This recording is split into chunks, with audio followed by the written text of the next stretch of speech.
to the TDS Special Report. My name is Terrell Hussein, and I will be your host. This is the introduction for From the Corporate Boardroom to the Blackboard.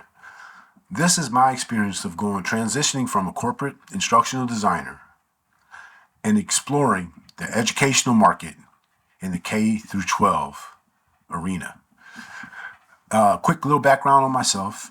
I had worked in corporate America for about 40 years as an instructional designer until just about 2022. I was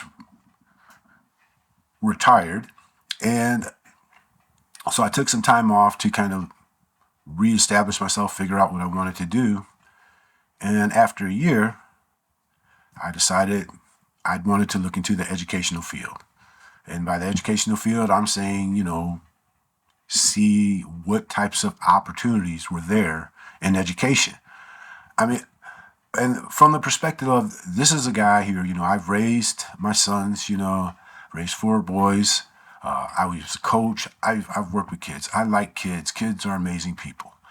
And, I really didn't have a desire to go back into corporate America. I've done that. I was pretty successful at it, and I enjoyed it. But for this fourth part of my life, at 63 going forward, I think I want to try something different.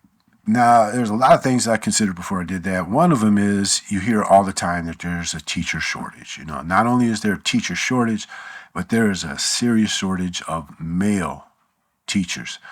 And, that's significant when you really think about it, because an average school is at least 50-50, 50% men, 50% women, or, 50% boys, 50% girls, right? But when you look at the makeup of the teachers, it is predominantly like 75% women, And so a male, being a male in a school is, I won't say it's highly sought, but it is, it's a different level of responsibility.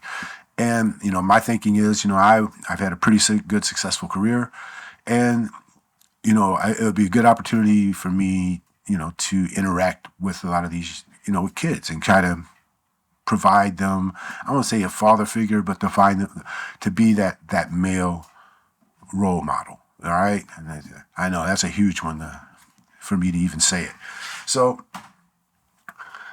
what I did when I was first looking at it, one of the things that I found is that a lot of the school districts would have job fairs, open houses.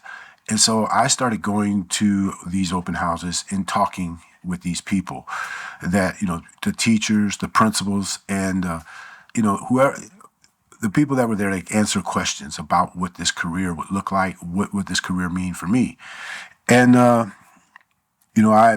went to several, and then I settled on, the Round Rock School District.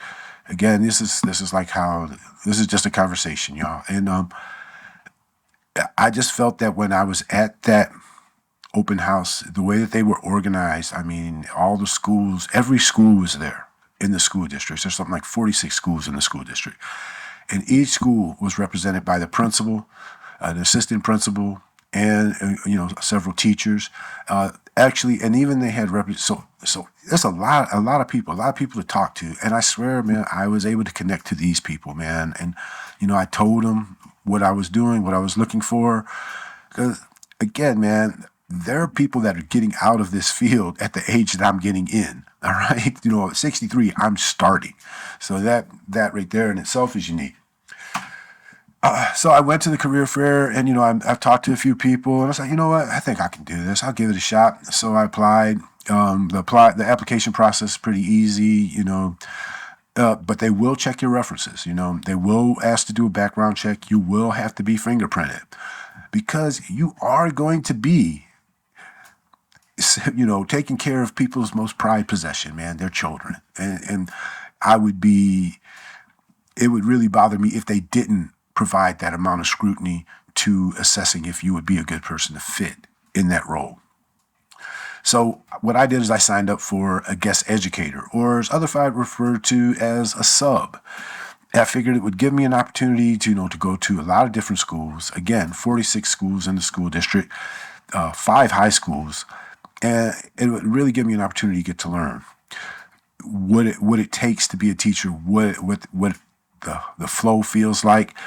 The one thing about it is, and this is something you have to consider too, is when you're working as an educational assistant or sub, it's a pay. You get paid every day. In other words, you go to work every day, and you get a paycheck at the end of every 2 weeks. But it really is.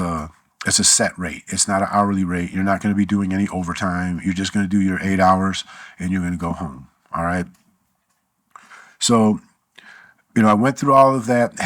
Went through the pre kind of training. It was very, very high level, the training that they give you. They don't really go into a whole lot of detailed of what you're going to do, because you're going to do a lot of different things as a sub. And the process is really kind of cool the way it works. You'll get a call the night before, you respond to the call, and then you just have to show up with your ID and show up early. Based upon the grade level that you're covering, you can have different times that you have to show up. And at the same time, there's also different responsibilities that come with different age groups too. Like there's the responsibilities of a substitute teacher from K to 12 is not the same as the responsibilities for a substitute teacher for a 5th to 8th grader or a 9th to 12th grader. And there's some significant differences there. And it's really based upon the one main criteria is that you are a responsible adult. And as a responsible adult, you have acquired a lot of knowledge. So a lot of the knowledge that you have enables you to teach elementary school kids. And it may enable you to teach some subjects in middle school and high school. But I will tell you, there will be a learning curve, because me personally, as an instructional designer, I was still not a teacher. I did not teach children. I may have coached kids, but I never sat in the classroom with kids for 8 hours. You know what I'm saying? So I'm not saying that to scare you. I'm saying that to help you level set your expectation, is that you're not expected to be the best when you walk in there, but you're expected to do the best you can and to take care of them kids, man. And that's really what it comes down to. So this is just an introduction to the series. The next couple videos, we're going to take a look at what it's like to substitute, in kindergarten to 5th grade. Then we'll look at what it's like to substitute in middle school. And then we'll also look at what it's like to substitute in high school, because each one of them are unique, and each one of them has some unique problems and unique opportunities. And if you like this kind of content, please click like and subscribe, and we'll do everything that we can to ensure that you're fed. And continuing on with this story, this is Terrell Hussain for the Technology and Design Symposium, signing out.